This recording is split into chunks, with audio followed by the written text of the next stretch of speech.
হ্যামিলিয়ানের গল্পের কথা মনে পড়ে গেল এই মিন্টু ভাইকে দেখে। গায়ে রাখালের ড্রেস, হাতে বাঁশি।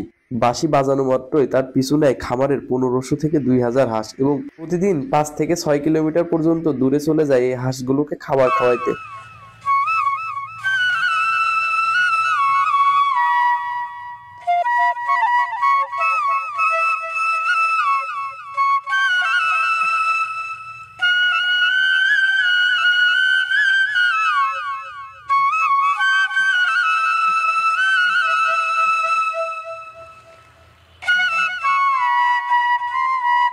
আর এই বাঁশি এমন একটা জিনিস, এই বাঁশির সুর শুনি নারীরাও পাগল হয়, গল্পে শুনেছি।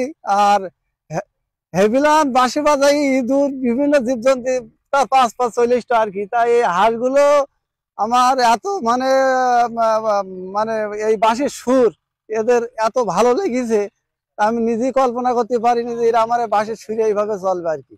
আচ্ছা, তাহলে কি আপনার বাঁশিতে জাদু আছে ভাই? জাদু ছিল।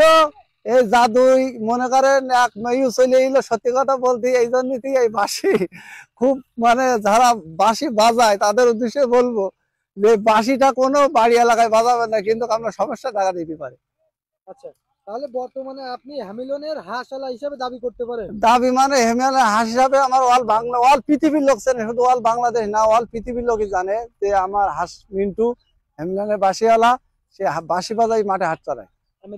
আর আপনার এই আমার এই বাঁশির সুর শুনে আর আপনাদের এই ভিডিও দেখে ইতিমধ্যেই আমেরিকার থেকে আপনার যে নাসা বৈজ্ঞানিক ডাক্তার মশিউর রহমান উনি আমাদের এই খামার পরিদর্শনে আসছে। এটা আমার মানে খুবই মানে ভালো লাগছে আর কি।